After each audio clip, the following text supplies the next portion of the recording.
Assalamualaikum warahmatullahi wabarakatuh. Perkenalkan, nama saya Ansur Penyetan dengan NIM 23031213. Selamat datang pada perkuliahan pertemuan ke-11. Pada pertemuan sebelumnya kita telah mempelajari berbagai strategi advokasi modern, mulai dari digital advokasi, grassroots advokasi hingga media relations. Kita mengetahui bahwa keberhasilan advokasi tidak hanya ditentukan oleh kualitas pesan yang disampaikan, tetapi juga oleh kemampuan membangun dukungan dari berbagai pihak. Nah, pada pertemuan kali ini kita akan membahas materi yang menjadi salah satu kunci keberhasilan advokasi, yaitu mengidentifikasi stakeholder strategis dan membangun koalisi koalisi dan advokasi. Nah, mengapa materi ini penting? Bayangkan kalian ingin memperjuangkan kebijakan mengenai peningkatan harga gabah agar petani memperoleh keuntungan yang layak. Apakah cukup hanya menyampaikan aspirasi kepada pemerintah? Jawabannya itu belum tentu tidak. Kita harus mengetahui terlebih dahulu siapa saja pihak yang memiliki kepentingan terhadap isu tersebut. Kita juga harus memahami siapa yang memiliki kewenangan mengambil keputusan, siapa yang dapat memberikan dukungan, siapa yang mungkin menolak, dan siapa yang mampu mempengaruhi opini masyarakat. Semua pihak tersebut di stakeholder. Dengan memahami stakeholder, kita dapat menentukan strategi komunikasi yang tepat, sehingga advokasi menjadi lebih efektif dan memiliki peluang keberhasilan yang lebih besar. Selain itu, kita juga akan mempelajari bagaimana membangun koalisi advokasi, yaitu kerjasama antara berbagai organisasi atau individu yang memiliki tujuan yang sama dalam dunia agribisnis. Tantangan yang dihadapi petani seringkali terlalu besar jika dihadapi oleh satu kelompok saja. Oleh karena itu diperlukan antara pemerintah, akademisi, media, organisasi petani, dunia usaha, hingga masyarakat sipil.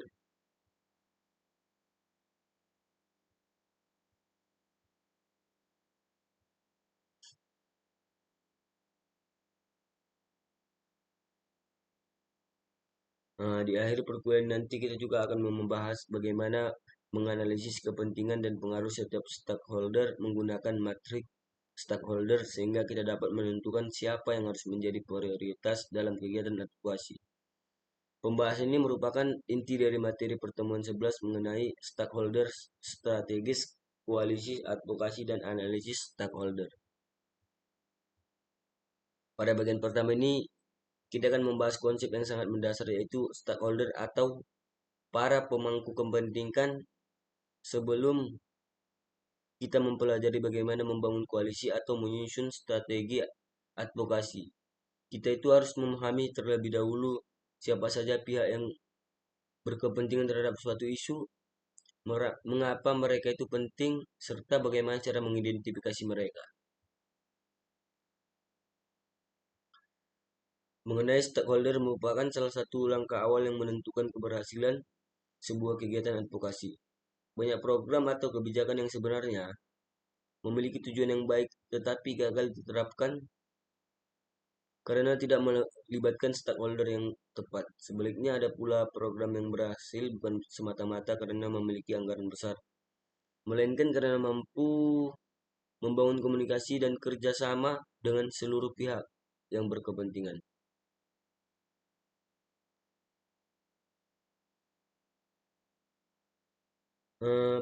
Pada bagian ini kita akan membahas pengertian atau stakeholder, pentingnya identifikasi stakeholder, tujuan identifikasi stakeholder, manfaat dalam advokasi agribisnis, serta contoh penerapan dalam kehidupan nyata. Pembahasan ini mengacu pada materi bahwa stakeholder adalah individu, kelompok, atau organisasi yang memiliki kepentingan atau dapat dipengaruhi oleh kegiatan keputusan maupun kebijakan dalam sektor agribisnis. Bahwa identifikasi Stakeholder bertujuan mengenali pihak-pihak yang memiliki pengaruh signifikan atau kepentingan langsung terhadap isu yang diadvokasikan.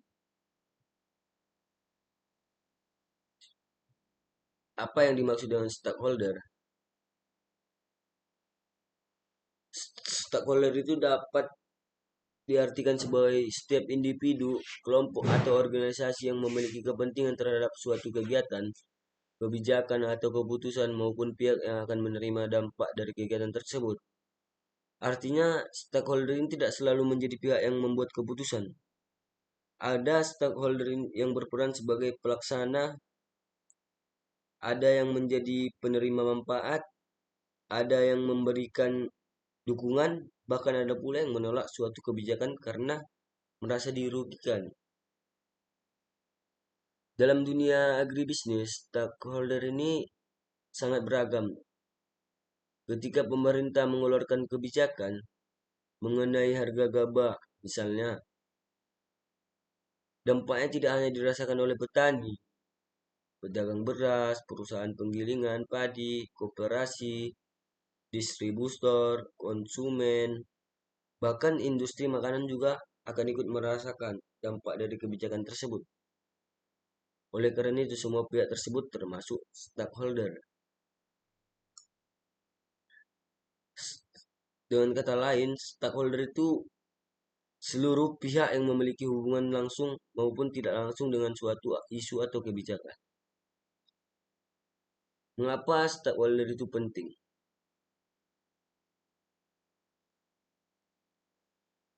Sektor agribisnis merupakan sektor yang sangat kompleks. Agribisnis agribisnis tidak hanya berbicara mengenai kegiatan menanam atau memanen hasil pertanian. Agribisnis ini mencakup Agribisnis menurut saya mencakup seluruh rantai kegiatan, mulai dari penyediaan benih, pupuk, dan alat pertanian, proses budidaya, pengolahan hasil, distribusi, pemasaran hingga produk tersebut dikonsumsi oleh masyarakat. Karena rantai agribisnis melibatkan banyak pihak, maka setiap kebijakan yang dibuat hampir selalu mempengaruhi banyak stakeholder. Sebagai contoh, bayangkan pemerintah mengeluarkan kebijakan untuk membatasi impor beras. Siapa yang akan terdampak? Tentu bukan hanya petani. Petani mungkin memperoleh keuntungan karena harga gabah meningkat. Namun perusahaan importir mungkin mengalami penurunan usaha. Pedagang besar harus menyesuaikan strategi pemasaran. Konsumen mungkin menghadapi kenaikan harga beras. Pemerintah harus menjaga agar inflasi tetap terkendali. Untuk media akan memberitakan berbagai dampak dan kebijakan tersebut. Untuk akademisi akan melakukan penelitian mengenai efektivitas kebijakan. Dari contoh sederhana ini, kita dapat melihat bahwa satu kebijakan saja dapat mempengaruhi banyak pihak dengan kepentingan yang berbeda-beda. Oleh sebab itu, memahami stakeholder menjadi langkah yang sangat penting sebelum melakukan advokasi. Mengapa identifikasi stakeholder harus dilakukan? Mengapa harus kita mengidentifikasi stakeholder? Jawabannya itu sederhana. Kita tidak mungkin menyampaikan pesan yang sama kepada semua orang.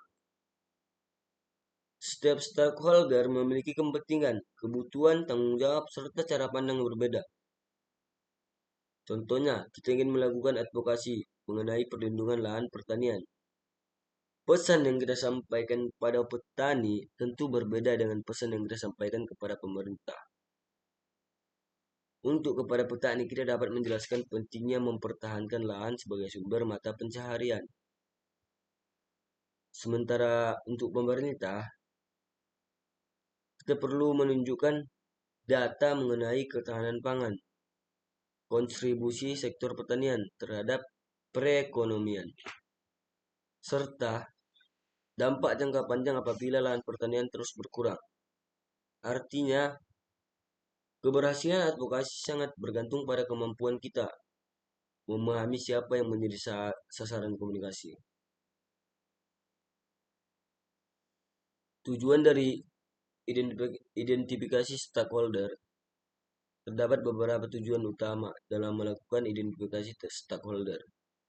Pertama itu mengetahui siapa saja yang pihak yang terlibat. Kita perlu membuat daftar seluruh pihak yang memiliki hubungan dengan isu yang sedang diperjuangkan.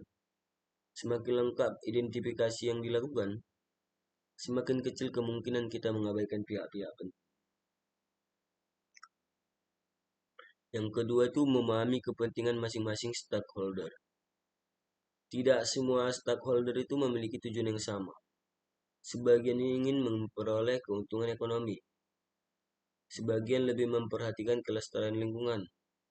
Sebagian lebih berfokus pada kesejahteraan masyarakat. Dengan memahami kepentingan tersebut, kita dapat menyusun strategi komunikasi yang lebih tepat. Yang ketiga itu mengetahui siapa yang memiliki pengaruh besar dalam setiap isu. Terdapat pihak yang memiliki kewenangan mengambil keputusan, misalnya pemerintah. Ada pula pihak yang tidak memiliki kewenangan formal, tetapi mampu memengaruhi opini masyarakat, seperti media massa, tokoh masyarakat.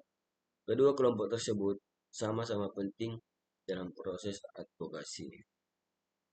Yang keempat itu membangun hubungan yang lebih baik. Ketika kita memahami dan kepentingan stakeholder, komunikasi menjadi lebih mudah dilakukan. Hubungan yang baik akan meningkatkan peluang kerja sama dalam mencapai tujuan bersama. Dampak jika stakeholder tidak diidentifikasi, apa yang terjadi jika tidak melakukan identifikasi stakeholder? Ada beberapa risiko yang mungkin muncul. Yang pertama, advokasi menjadi salah sasaran.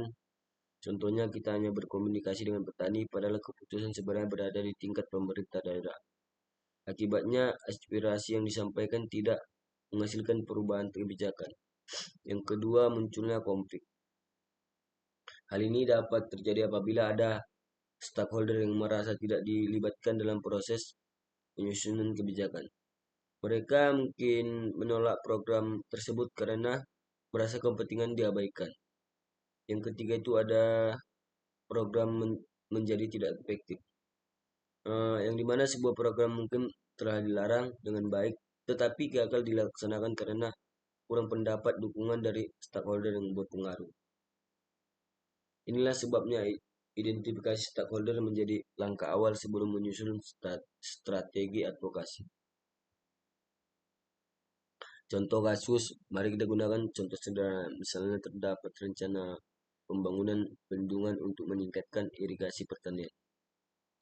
Siapa aja yang stakeholder yang terlibat? Petani tentu menjadi stakeholder utama karena mereka akan memperoleh manfaat berupa ketersediaan air. Pemerintah daerah bertanggung jawab terhadap pelaksanaan proyek. Untuk Kementerian Pertanian memberikan dukungan kebijakan. Untuk kontraktor bertugas membangun bendungan. Untuk masyarakat sekitar mungkin terdampak oleh proses pembangunan. Untuk akademisi dapat memberikan kajian ilmiah mengenai dampak lingkungan.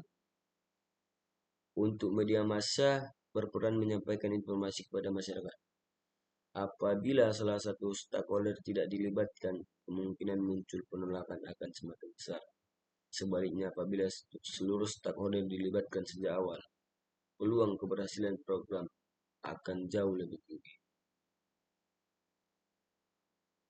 Hubungan stakeholder dengan advokasi.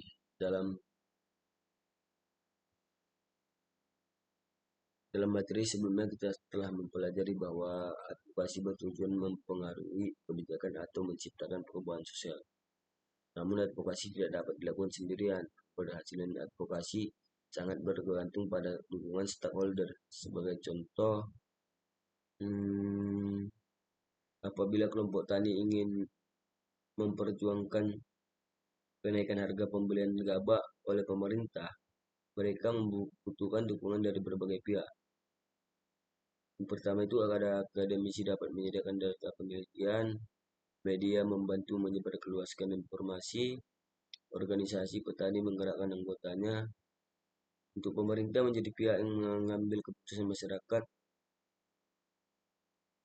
memberikan dukungan moral. Artinya, setiap stakeholder memiliki peran yang berbeda, tetapi saling melengkapi semua. Lebih baik kita memahami peran masing-masing stakeholder, semakin besar peluang advokasi mencapai tujuan yang diharapkan. Prinsip-prinsip identifikasi stakeholder. Dalam melakukan identifikasi stakeholder, terdapat beberapa prinsip yang perlu diperhatikan. Yang pertama itu dilakukannya identifikasi secara menyeluruh, yang hanya fokus pada pihak yang mendukung, tetapi identifikasi juga pihak yang mungkin menolak atau memiliki pandangan berbeda.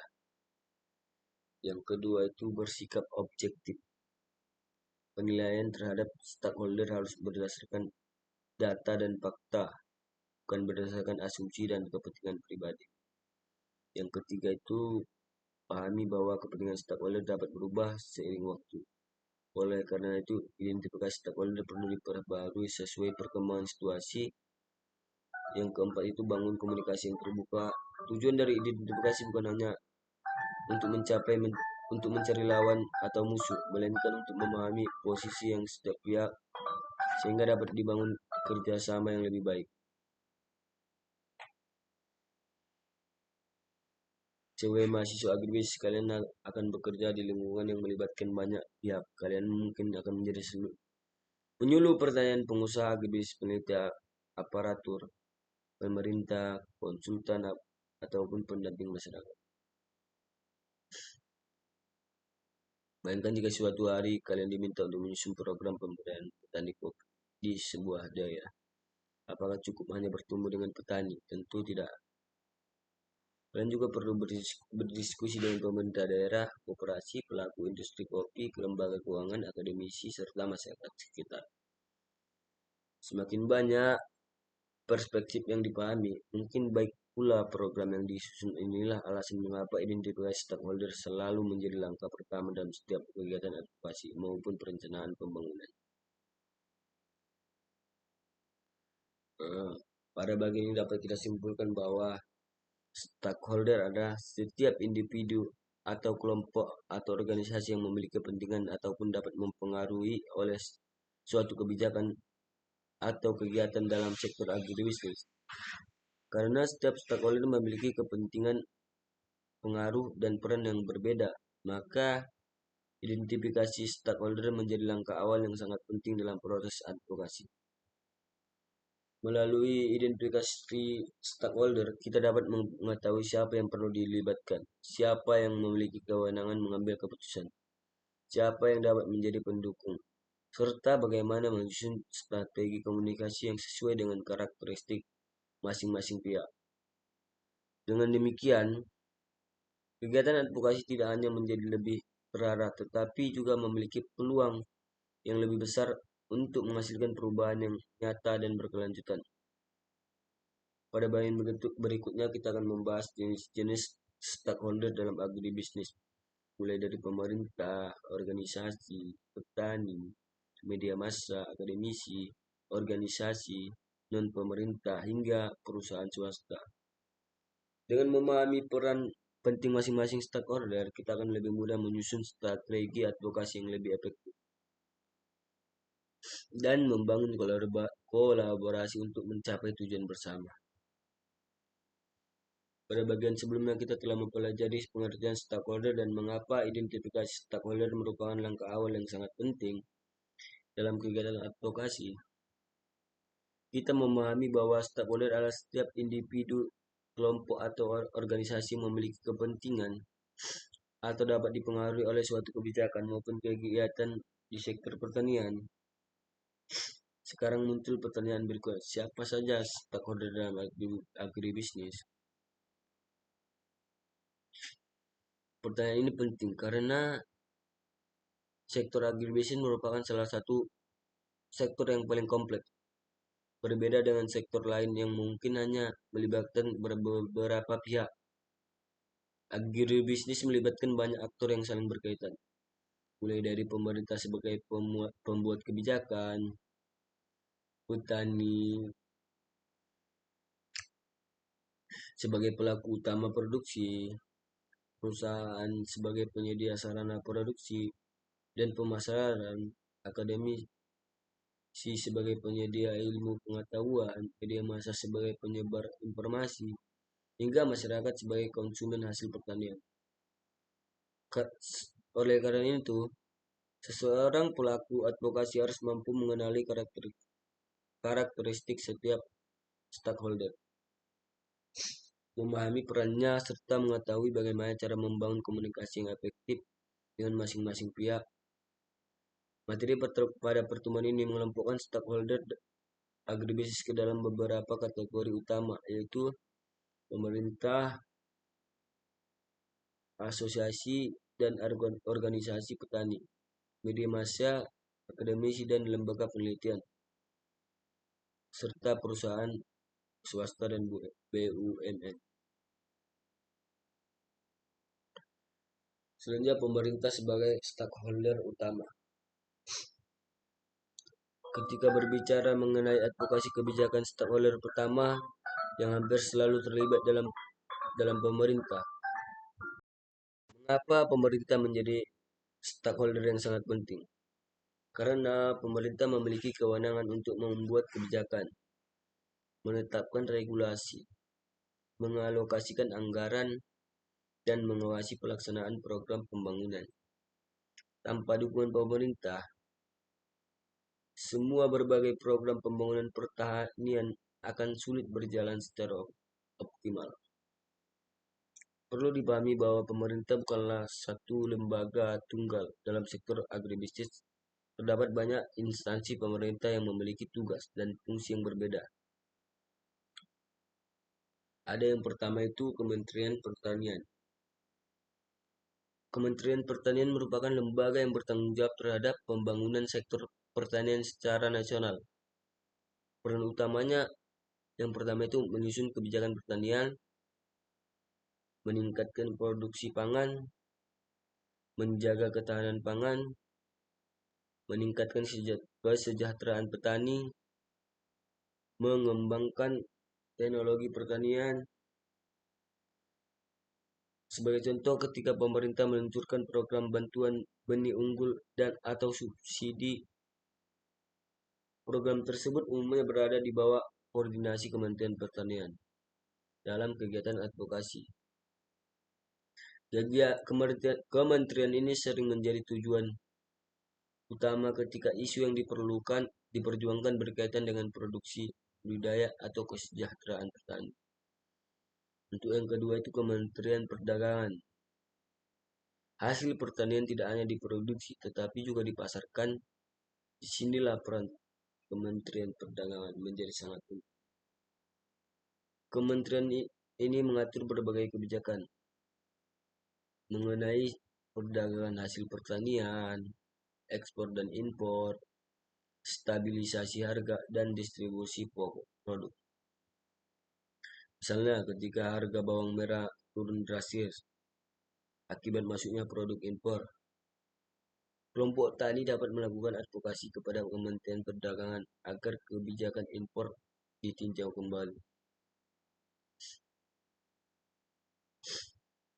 Yang ketiga itu Kementerian Keuangan. Banyak mahasiswa bertanya, mengapa Kementerian Keuangan yang termasuk stakeholder agribisnis? Karena hampir seluruh program pembangunan membutuhkan anggaran. Kementerian Keuangan memiliki kewenangan dalam penyediaan anggaran, pemberian subsidi, kebijakan perpajakan, dan insentif investasi. Contoh, subsidi pupuk tidak dapat diberikan tanpa dukungan kebijakan fiskal dari Kementerian Keuangan. Adapun yang kedua itu Kementerian Lingkungan Hidup dan Kehutanan. Saat ini pembangunan pertanian tidak hanya mengejar peningkatan produksi tetapi juga memperhatikan aspek keberlanjutan. Karena itu, Kementerian Lingkungan Hidup dan Kehutanan memiliki peran penting dalam perlindungan kawasan hutan, pengelolaan lahan, konservasi sumber daya alam, dan pengendalian pencemaran. Contohnya ketika terjadi pembukaan lahan pertanian di kawasan hutan lindung, kementerian ini menjadi stakeholder utama yang harus dilibatkan. Yang kelima itu Kementerian Koperasi dan UMKM. Sebagian besar usaha agribisnis di Indonesia dijalankan oleh usaha kecil dan menengah. Kementerian Koperasi dan UKM berperan dalam pengembangan koperasi pertanian, peningkatan kapasitas UMKM, pembiayaan usaha, dan pelatihan kewirausahaan. Peran ini sangat penting untuk memperkuat daya saing petani dan pelaku usaha agribisnis. Dan yang terakhir itu Bappenas dan pemerintah daerah. Selain kementerian, terdapat pula Bappenas yang bertugas menyusun rencana pembangunan nasional. Sementara itu, pemerintah provinsi maupun kabupaten atau kota memiliki tanggung jawab dalam melaksanakan berbagai program pertanian di daerah masing-masing. Karena sebagian besar kegiatan pertanian berlangsung di daerah, maka pemerintah daerah menjadi stakeholder yang sangat dekat dengan masyarakat. Selanjutnya itu ada asosiasi dan organisasi petani. Mengapa organisasi petani penting? Karena petani tidak mungkin memperjuangkan kepentingannya secara sendiri-sendiri. Melalui organisasi, suara petani menjadi lebih kuat. Organisasi petani juga berfungsi sebagai jembatan komunikasi antara pemerintah dan masyarakat. Contoh organisasi petani antara lain, yang pertama itu kelompok tani, Gapoktan, Koperasi Pertanian, KTA atau Kontak Tani Nelayan Andalan, dan asosiasi komoditas tertentu. Misalnya terdapat Asosiasi Petani Kopi. Organisasi tersebut memperjuangkan berbagai isu seperti harga kopi, kualitas produksi, akses pasar, sertifikat produk, dan pelatihan petani. Ketika pemerintah ingin menyusun kebijakan mengenai kopi, organisasi ilmiah yang biasanya diundang untuk memberikan masukan. Selain menyampaikan aspirasi, organisasi petani juga membantu menyebarkan informasi mengenai program pemerintah kepada anggotanya. Dengan demikian, komunikasi menjadi lebih efektif. Selanjutnya itu ada media massa, yang dimana media massa ini bertugas menyampaikan berita, dan media ini memiliki fungsi yang jauh lebih besar untuk meningkatkan kesadaran masyarakat, membentuk opini publik, mengawasi jalannya kebijakan, dan menyampaikan aspirasi masyarakat kepada pemerintah. Media dibedakan menjadi 3 kelompok. Yang pertama itu ada media cetak, seperti surat kabar dan majalah. Media cetak biasanya memberikan pembahasan yang lebih mendalam mengenai suatu isu. Untuk media elektronik seperti televisi dan radio, keunggulannya mampu menjangkau masyarakat dalam jumlah besar. Untuk media daring, meliputi portal berita, website, media sosial, podcast, dan kanal digital lainnya. Saat ini media daring menjadi salah satu sarana komunikasi yang paling cepat. Informasi mengenai suatu isu pertanian dapat tersebar ke seluruh Indonesia hanya dalam hitungan menit. Media merupakan mitra strategis untuk memperluas jangkauan pesan. Namun, hubungan dengan media harus dibangun secara profesional. Informasi yang disampaikan harus akurat dan dipertanggungjawabkan dan berdasarkan data. Untuk akademisi dan lembaga penelitian, karena advokasi yang baik harus didukung oleh ilmiah, akademisi dapat membantu melalui penelitian, analisis data, penyusunan, rekomendasi kebijakan, dan evaluasi program. Contohnya ketika kelompok tani ingin memperjuangkan pembangunan embung, mereka dapat bekerja sama dengan universitas. Tim peneliti kemudian melakukan kebutuhan air, kondisi tanah, dampak ekonomi, dan manfaat pembangunan embung. Hasil penelitian tersebut menjadi dasar yang kuat dalam kegiatan advokasi. Terdapat pula lembaga penelitian pemerintah maupun swasta yang menghasilkan data dan rekomendasi kebijakan.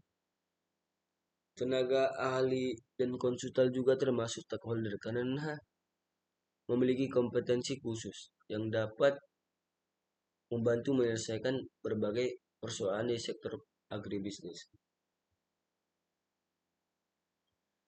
Untuk organisasi non-pemerintah atau NGO, NGO itu merupakan organisasi independen yang bergerak dalam berbagai bidang sosial dalam agribisnis. Terdapat beberapa jenis NGO lingkungan, berfokus pada pelestarian lingkungan, konservasi lahan, perlindungan hutan, dan pertanian berkelanjutan. Untuk NGO kesejahteraan petani, memperjuangkan hak petani, meningkatkan akses terhadap modal, memberikan pelatihan, dan memperkuat kelembagaan petani. Untuk selanjutnya itu ada NGO konsumen, yang dimana NGO konsumen mencakup keamanan pangan, kualitas produk, dan perlindungan konsumen. Walaupun memiliki fokus yang berbeda, seluruh NGO dapat menjadi mitra penting dalam kegiatan advokasi karena memiliki jaringan yang sangat luas dan pengalaman dalam mendampingi masyarakat. Selanjutnya itu perusahaan swasta dan BUMN.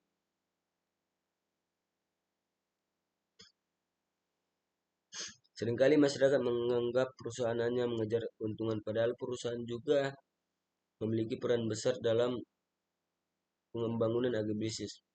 Beberapa jenis perusahaan yang terlibat antara lain perusahaan penyedia sarana produksi, misalnya perusahaan pupuk, benih, dan pestisida. Mereka menyediakan input yang dibutuhkan petani. Industri pengolahan, contohnya membeli hasil panen kemudian mengolahnya menjadi produk siap konsumsi.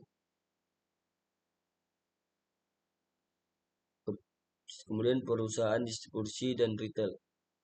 Perusahaan ini memastikan produk pertanian sampai kepada konsumen. Mereka juga mempengaruhi harga pasar. Untuk BUMN pangan memiliki fungsi strategis. Yang pertama itu menjaga stok pangan, menstabilkan harga, mendukung ketahanan pangan nasional. Karena memiliki sumber daya yang besar, perusahaan swasta dan BUMN sering menjadi mitra penting dalam pembangunan sektor agribisnis melalui investasi, inovasi teknologi, maupun program tanggung jawab sosial perusahaan. Hubungan antar stakeholder, setelah kita mempelajari seluruh stakeholder tersebut, kita dapat melihat masing-masing memiliki berfungsi yang berbeda. Namun apabila salah satu stakeholder tidak dilibatkan, seringkali muncul hambatan dalam pelaksanaan program. Oleh karena itu, advokasi tidak boleh hanya berfokus pada satu pihak, tetapi harus membangun komunikasi dengan seluruh stakeholder yang relevan. Contoh kasus, bayangkan pemerintah ingin mengembangkan kawasan pertanian organik di sebuah kabupaten. Siapa saja stakeholder yang perlu dilibatkan? Mungkin Kementerian Pertanian untuk memberikan kebijakan dan dukungan teknik. Pemerintah daerah sebagai pelaksana program, kelompok tani sebagai pelaksana budidaya organik, perguruan tinggi untuk memberikan pelatihan penelitian, perusahaan sebagai pembeli hasil panen, media untuk mempublikasikan keberhasilan program. Untuk NGO lingkungan untuk memastikan praktik pertanian terhadap berkelanjutan apabila seluruh stakeholder bekerja sama sesuai perannya. Peluang keberhasilan program akan jauh lebih besar dibandingkan jika hanya dilakukan oleh satu pihak saja.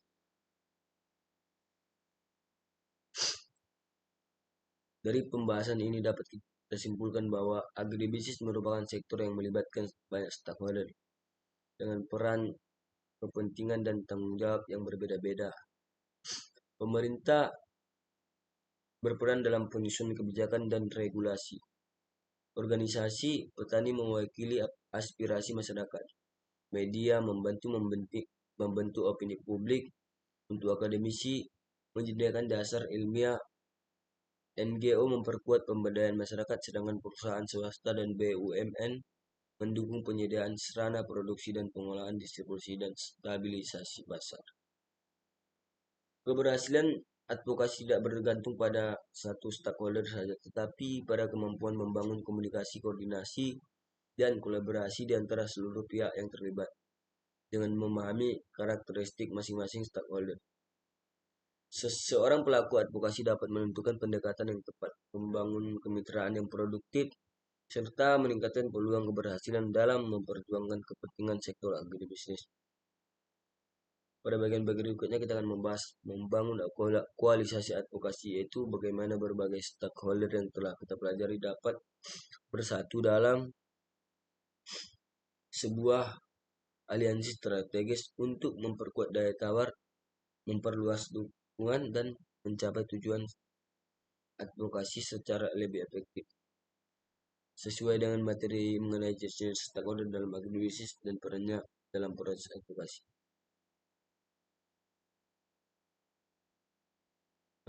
Pada bagian sebelumnya kita mempelajari berbagai jenis stakeholder dalam agribisnis.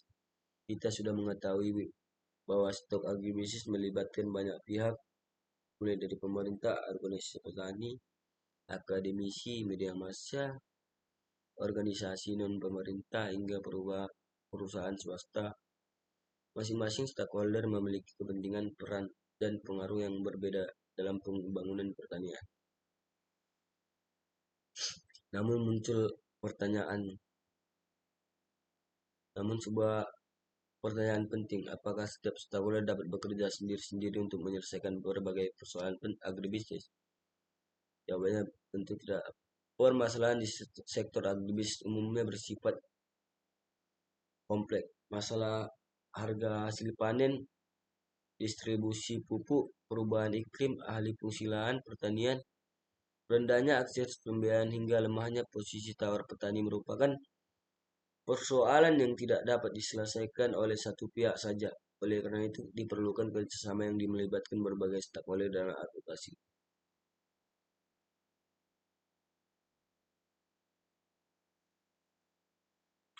Mengapa koalisasi advokasi sangat penting? Karena setiap organisasi memiliki keterbatasan.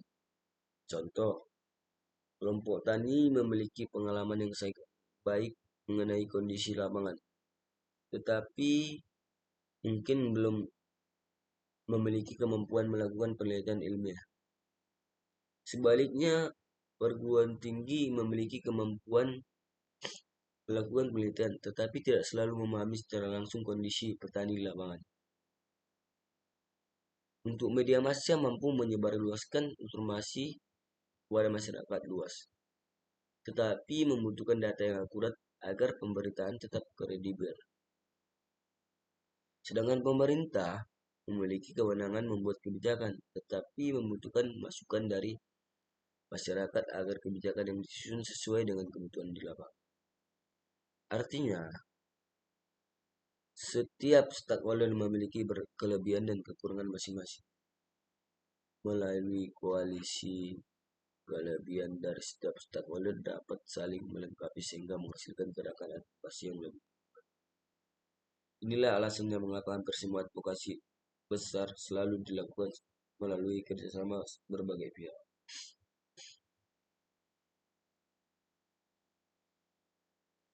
Manfaat membangun koalisasi advokasi.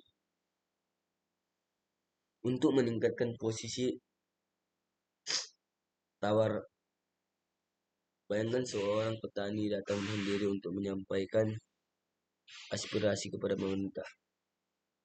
Kemungkinan besar aspirasi tersebut tetap didengar, tetapi daya pengaruhnya masih terbatas. Bayangkan apabila aspirasi yang sama disampaikan oleh gabungan organisasi, petani, perguruan tinggi, media massa, dan organisasi masyarakat. Tentu perhatian pemerintah akan jauh lebih besar. Semakin banyak pihak yang terlibat atau memberikan dukungan, semakin kuat pula posisi tawar dalam proses advokasi. Selanjutnya yang menggabungkan berbagai keahlian. Setiap anggota koalisi memiliki kompetensi yang berbeda. Contohnya, akademisi menyusun kajian ilmiah, media menyebarluaskan informasi, organisasi petani mengumpulkan aspirasi masyarakat, petani menyediakan regulasi, pemerintah menyediakan regulasi, perusahaan memberikan dukungan teknologi, dan NGO melakukan pendampingan masyarakat. Nah, selanjutnya yang ketiga itu memperluas jaringan, yang dimana fungsi dari memperluas jaringan itu semakin luas pula akses terhadap informasi, sumber daya, pendanaan, narasumber, media, dan pengambilan kebijakan.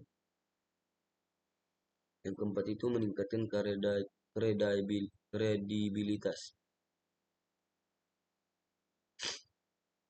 Karena masyarakat melihat bahwa isu yang diperjuangkan bukan hanya kepentingan satu kelompok tertentu, tetapi merupakan kepentingan bersama. Misalnya advokasi mengenai perlindungan lahan sama. Apabila hanya disampaikan oleh kelompok tani, masyarakat mungkin menganggap isu tersebut berkaitan dengan kepentingan petani. Sedangkan apabila didukung oleh akademisi dan pemerintah daerah, masyarakat akan melibatkan bahwa isu tersebut memang penting bagi semua pihak. Selanjutnya itu ada yang mempermudah penyelesaian masalah. Banyak persoalan akademis memerlukan penyelesaian dari berbagai sudut pandang. Contoh, masalah rendahnya harga hasil panen tidak cukup disesuaikan dengan menaikkan harga. Perlu juga kita perhatikan sebagai aspek distribusi, pemasaran, akses pasar, kualitas produk, serta efisiensi produk dan biaya produksi. Langkah-langkah membangun koalisi advokasi. Langkah pertama itu menentukan tujuan bersama. Koalisi harus memiliki tujuan yang jelas.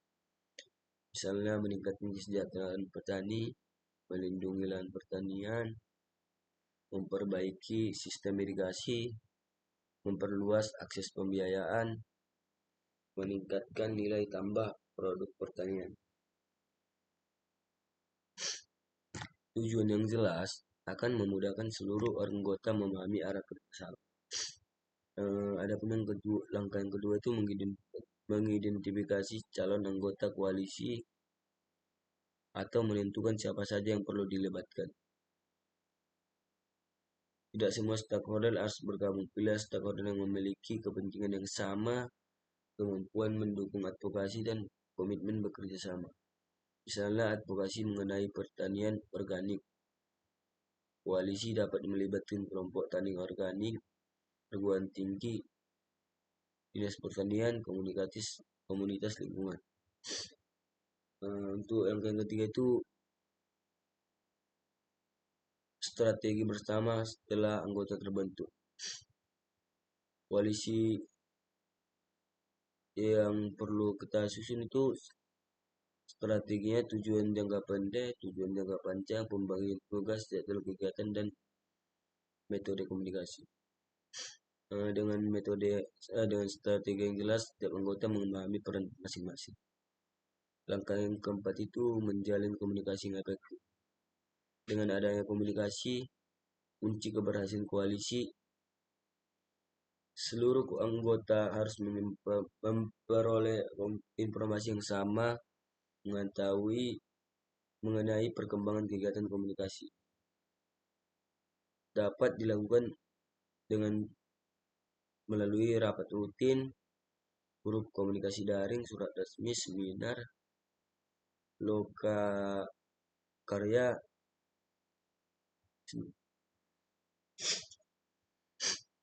semak- ah, semakin baik komunikasi, semakin kecil kemungkinan terjadi kesalahpahaman. Untuk langkah kelima itu melakukan evaluasi. Koalisi juga perlu melakukan evaluasi secara berkala. Evaluasi ini bertujuan untuk mengetahui apakah tujuan sudah tercapai, apakah strategi masih relevan, apakah terdapat hambatan, dan apakah yang perlu diperbaiki. Evaluasi membantu memastikan bahwa kegiatan advokasi tetap berjalan sesuai rencana. Tantangan dalam membangun koalisi, walaupun memiliki banyak manfaat, membangun koalisi bukanlah pekerjaan yang mudah. Ada beberapa tantangan yang sering muncul. Setiap organisasi memiliki tujuan yang berbeda. Sebagai contoh, perusahaan mungkin lebih berfokus pada keuntungan ekonomi, sedangkan organisasi lingkungan lebih menekankan aspek konservasi. Untuk pemerintah mempertimbangkan kepentingan masyarakat secara luas. Perbedaan tersebut melalui dialog dan musyawarah. Yang pertama itu ada keterbatasan sumber daya. Koalisi sering dihadapi keterbatasan dana, waktu, tenaga, dan fasilitas. Oleh karena itu, pembagian tanggung jawab harus dilakukan secara adil. Komunikasi yang kurang efektif. Kurangnya komunikasi sering menjadi penyebab utama kegagalan koalisi. Informasi yang tidak tersampaikan dengan baik dapat menimbulkan kesalahpahaman antar anggota. Karena itu komunikasi harus dilakukan secara terbuka dan berkeberlanjutan. Untuk kurangnya komitmen, kadang-kadang ada anggota yang hanya aktif pada awal kegiatan. Setelah beberapa waktu, partisipasi mereka mulai berkurang. Hal ini dapat menghambat pencapaian tujuan bersama. Oleh sebab itu, setiap anggota harus memiliki komitmen yang kuat sejak awal. Contoh, koalisi advokasi dalam bagian bisnis. Misalnya suatu daerah mengalami penurunan luas lahan pertanian akibat alih fungsi menjadi kawasan perumahan. Kelompok tani merasa khawatir karena produksi pangan akan menurun. Mereka kemudian membentuk koalisi terdiri atas kelompok tani, dinas pertanian, perguruan tinggi, organisasi lingkungan, media lokal, dan DPRD, dan perusahaan pangan. Evaluasi. Contoh ini menunjukkan bahwa perubahan kebijakan lebih mudah dicapai apabila dilakukan melalui koalisi dibandingkan perjuangan satu organisasi saja. Prinsip-prinsip koalisi yang efektif. Agar koalisi dapat berjalan dengan baik, terdapat beberapa prinsip yang harus dijaga. Yang pertama itu kesetaraan. Seluruh anggota memiliki kesempatan yang sama untuk menyampaikan pendapat. Yang kedua itu kepercayaan. Hubungan antara anggota harus dibangun atas dasar saling percaya dan saling menghormati. Yang ketiga itu transparansi. Seluruh kegiatan, penggunaan sumber daya, dan pengambilan keputusan dilakukan secara terbuka. Yang keempat itu ada komitmen. Setiap anggota harus memiliki konsisten menjalankan tugas yang disepakati. Yang kelima itu ada orientasi pada tujuan bersama. Perbedaan kepentingan tidak boleh menghilangkan fokus pada utama koalisi. Selanjutnya kita lanjut yang ketiga dari pembahasan ini dapat disimpulkan bahwa koalisi advokasi merupakan kerjasama strategis antara berbagai stakeholder yang memiliki tujuan bersama dan memperjuangkan suatu isu atau perubahan kebijakan. Melalui koalisi, berbagai pihak dapat menggabungkan sumber daya, pengetahuan, pengalaman, jaringan, dan pengaruh sehingga advokasi menjadi lebih kuat, lebih kredibel, dan memiliki peluang keberhasilan yang lebih besar. Keberhasilan membangun koalisi bergantung pada adanya tujuan bersama, komunikasi efektif, pembagian peran yang jelas, komitmen seluruh anggota, serta evaluasi dilakukan secara berkelanjutan. Dalam konteks agribisnis, koalisi menjadi sarana penting untuk menyatukan pemerintah, organisasi petani, akademisi, media, organisasi non-pemerintah, dan sektor swasta dalam menyelesaikan berbagai persoalan pertanian secara kolaboratif. Pembahasan ini sesuai dengan materi mengenai pembangunan koalisi advokasi dan manfaat kolaborasi antar stakeholder dalam advokasi agribisnis. Pada bagian berikutnya kita akan mempelajari analisis kepentingan dan pengaruh stakeholder, yaitu bagaimana menentukan stakeholder mana yang harus menjadi prioritas dalam kegiatan advokasi melalui penggunaan matriks stakeholder. Pembahasan ini akan membantu kita menyusun sebagai strategi komunikasi yang lebih efektif dan tepat sasaran. Pada bagian berikutnya kita mempelajari setiap stakeholder itu memiliki tingkat kepentingan dan tingkat pengaruh yang berbeda terhadap isu. Ada stakeholder yang memiliki kewenangan mengambil keputusan. Ada yang memiliki kemampuan memengaruhi opini publik. Ada juga yang menjadi penerima manfaat dan ada pula yang hanya memiliki keterlibatan secara tidak langsung. Oleh karena itu, sebelum melakukan advokasi, kita perlu melakukan analisis stakeholder. Yang dimana analisis ini bertujuan untuk mengetahui siapa yang harus menjadi prioritas, siapa yang perlu dilibatkan secara aktif, siapa yang cukup diberikan informasi, dan siapa yang perlu terus dipantau. Pada bagian ini kita akan membahas pengertian analisis stakeholder. Yang dimana tadi tujuan analisis stakeholder, konsep kepentingan dan pengaruh, penggunaan matriks stakeholder, strategi komunikasi untuk setiap kelompok stakeholder, serta contoh penerapan dalam sektor agribisnis. Apa yang dimaksud dengan analisis stakeholder? Sebelum menyusun strategi advokasi, kita harus memahami terlebih dahulu siapa saja pihak yang berkaitan dengan isu yang diperjuangkan. Namun hanya mengetahui nama stakeholder saja tidak cukup. Kita juga perlu mengetahui seberapa besar kepentingan mereka terhadap isu tersebut, seberapa besar pengaruh yang mereka miliki, bagaimana sikap mereka terhadap program, dan bagaimana strategi komunikasi yang paling tepat. Proses tersebut mempelajari seluruh aspek tersebut disebut analisis stakeholder. Dengan kata lain, analisis stakeholder merupakan proses mengidentifikasi, memahami, dan mengevaluasi karakteristik setiap stakeholder sehingga strategi advokasi dapat disusun secara lebih efektif. Analisis ini sangat penting karena setiap stakeholder memiliki karakteristik yang berbeda. Misalnya, seorang petani memiliki kepentingan yang sangat tinggi terhadap kebijakan harga gabah, tetapi mungkin tidak memiliki kewenangan langsung untuk mengubah kebijakan tersebut. Sebaliknya, pemerintah memiliki kewenangan besar yang dalam menentukan harga pembelian pemerintah, walaupun tingkat kepentingannya mungkin berbeda dengan petani. Perbedaannya seperti inilah yang harus dipahami sebelum melakukan advokasi.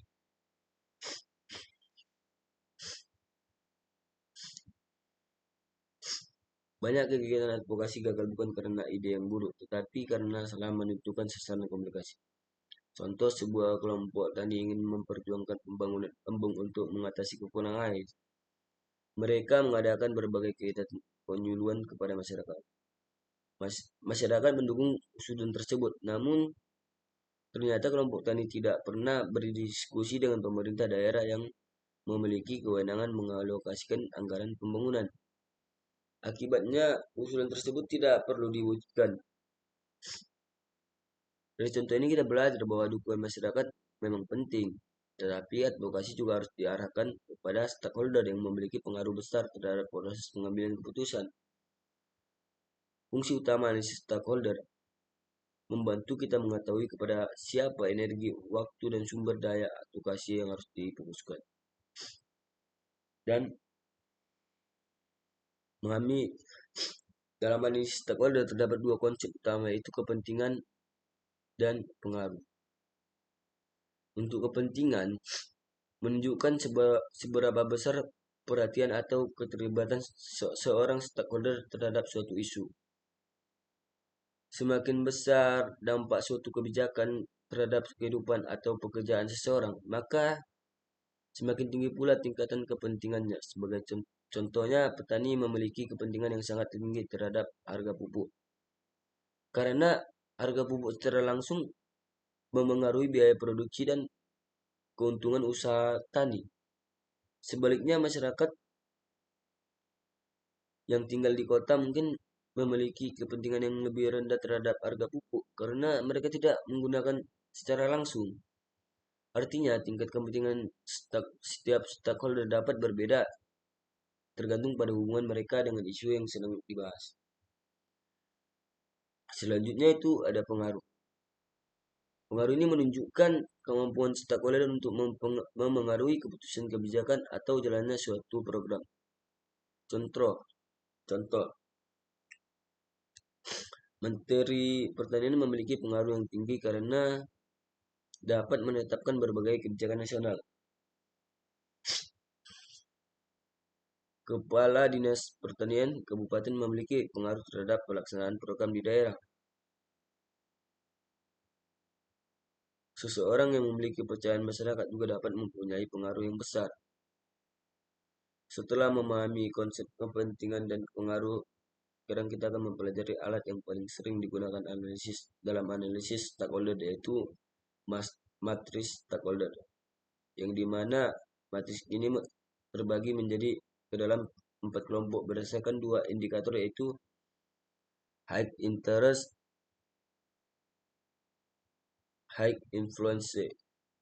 Mari kita high interest, low influence, low interest, high influence, low interest, low influence. Pertama itu kepentingan tinggi atau pengaruh tinggi.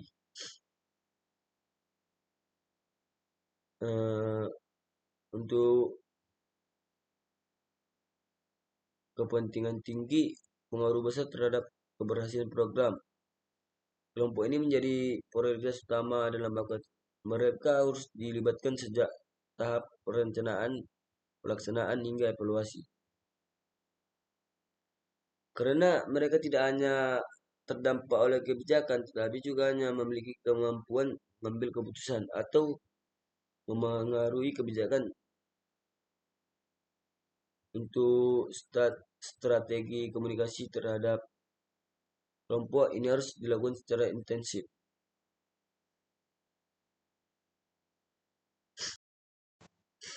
Akhirnya dapat kita simpulkan bahwa identifikasi stakeholder merupakan langkah awal dalam kegiatan advokasi untuk mengenali pihak-pihak yang memiliki kepentingan dan pengaruh terhadap suatu isu. Setelah stakeholder diidentifikasi, diperlukan pembangunan koalisi advokasi agar berbagai pihak dapat bekerja sama secara sinergis.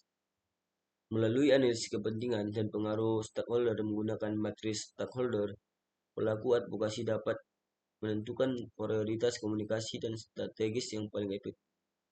Ketiga tahapan tersebut menjadi fondasi utama dan dalam merancang advokasi agribisnis yang kolaboratif, partisipatif, dan mampu menghasilkan kebijakan yang lebih efektif, serta tetap tepat sasaran yang berkelanjutan.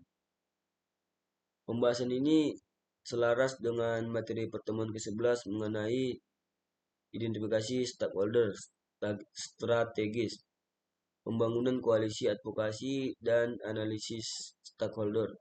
Pada pertemuan berikutnya kita akan mempelajari materi selanjutnya mengenai negosiasi dan komunikasi efektif dalam advokasi agribisnis. Pada materi ini tersebut kita akan membahas bagaimana teknik berkomunikasi, melakukan negosiasi, membangun argumentasi yang kuat, serta menyelesaikan perbedaan kepentingan secara konstruktif dalam proses advokasi. Terima kasih atas perhatian kawan-kawan ataupun bapak-bapak ibu yang sudah memberikan saya kesempatan untuk menjelaskan Semoga materi yang telah kita pelajari hari ini dapat menambah wawasan dan menjadi bekal dalam memahami pentingnya kolaborasi serta kemitraan dalam pembangunan sektor sektor agribisnis. Sampai sini saya yang bisa saya sampaikan. Wabillahi wal taufiq hidayah. Wassalamualaikum warahmatullahi wabarakatuh.